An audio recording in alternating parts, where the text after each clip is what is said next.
the tracks. Everyone calls it the tracks. You go over the tracks, totally different animal.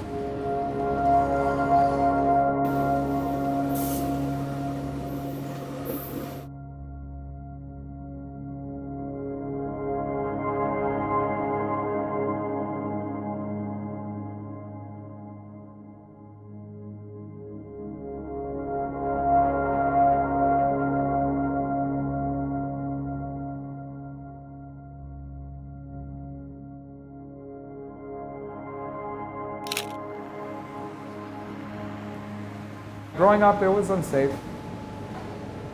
It's almost an unsafe that you're used to because you're born into it. You never feel safe. You never want to trust anybody.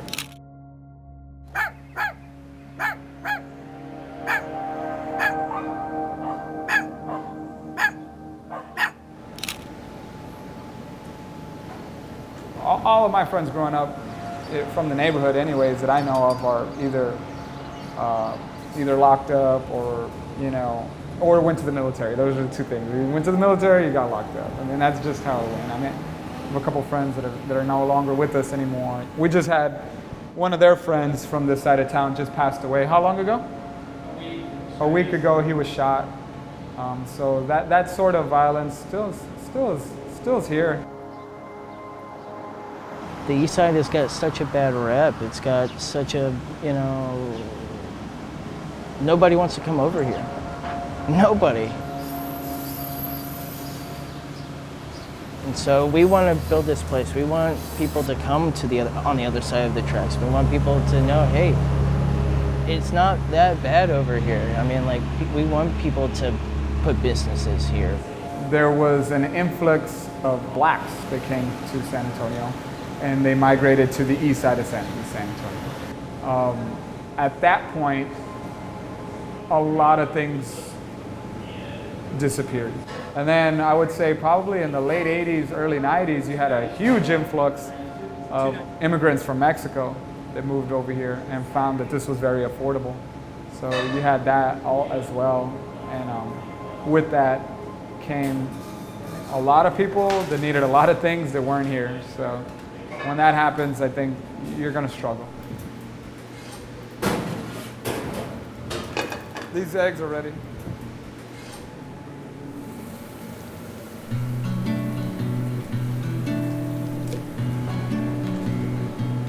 We've been in this area for generations upon generations, and one of the things that we know happens is that you get booted out, and that's it.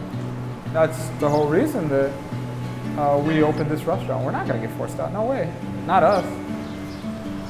We see a future here. I mean, it's not gonna always be like this forever.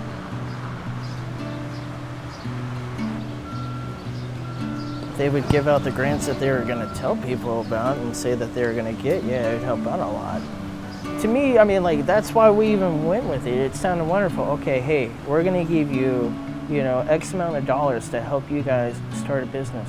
Okay, well, that's wonderful. I mean, like, that helps out a lot.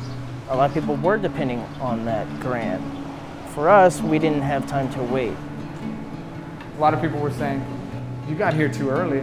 Well, we know that if you try to get here any later than now, that it's going to be too expensive. Here's the bandit host. This guy, they cut in.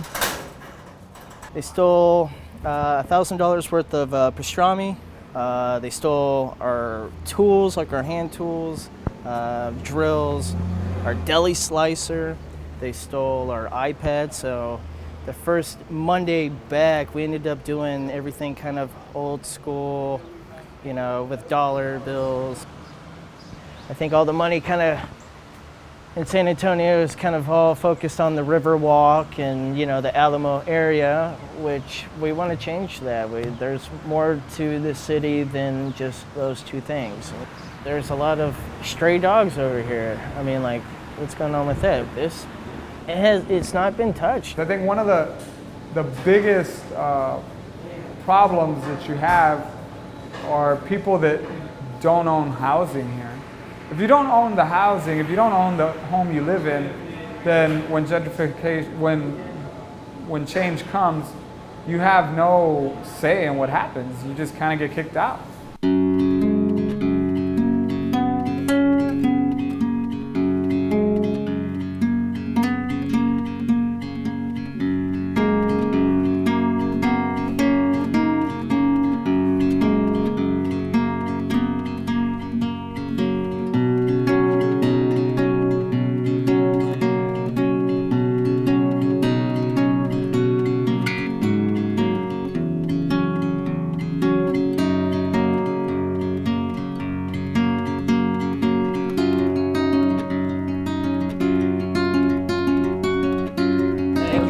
We appreciate it.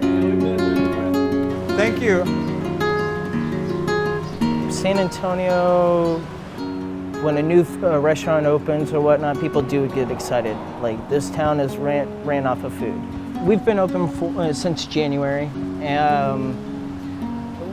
Just by customers coming in and saying, hey, you know, we wouldn't even come across the tracks, you know, if you guys weren't open. I mean, like, you guys kind of give us a reason to come over here. I mean, we've heard this multiple times. It's very flattering. I mean, like, we're like, well, we appreciate it. And a lot of people have asked us, how come, you know, like, you're not opening up in, like, the King Williams district or, you know, the Pearl? And first of all, I mean, it's, of course, a little bit cheaper over here to rent, but, I mean, we feel like this side deserves good food. Not every place has to be over there. We know that putting a restaurant here, offering jobs to the community, really, if you look at our menu, it's not a diabetes-driven menu. You know, we have some health-conscious options.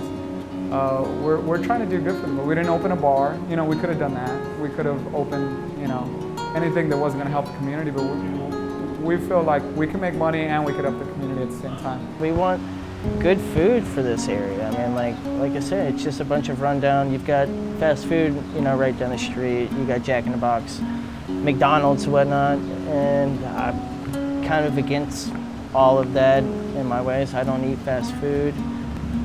We smoke all of our own meats. We make all of our own stuff for a reason. I mean, like, we're trying to put out the best quality, you know, possible for a reasonable price. And I mean, like, we felt like this area was perfect for that. I think your body is made up of what you eat. What you eat is what you become, you know? So I don't think that there's anything more personal than that. I really don't. I don't think that you can get any more personal than grabbing something, putting it in your mouth, ingesting it, and it becoming you.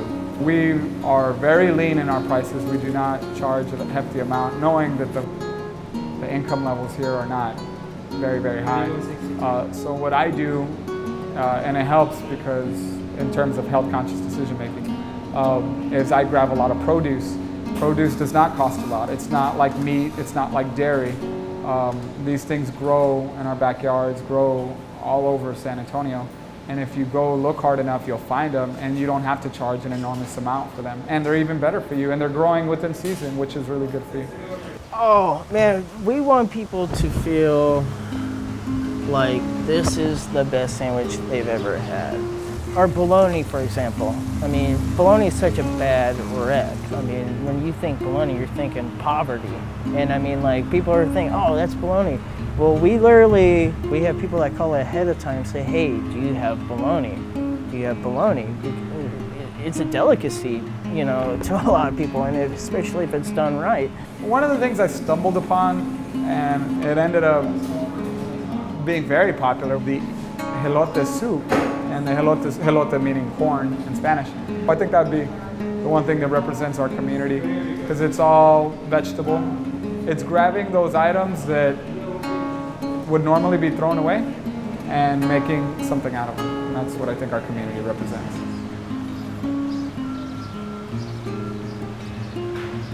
In the next 5 to 10 years, I think this is going to be a complete 360. People are going to realize, I mean, like, rent is cheaper over here. It is cheaper over here. People are willing to drive to you if you're good. Now, if I had enough money to empower half of the people here, I would. I'd empower them so that they don't get forced out, but I don't. Change to me means, you know, that things are going to get better for a certain amount of people, and we got to do our best to focus that change on the people who I think need it.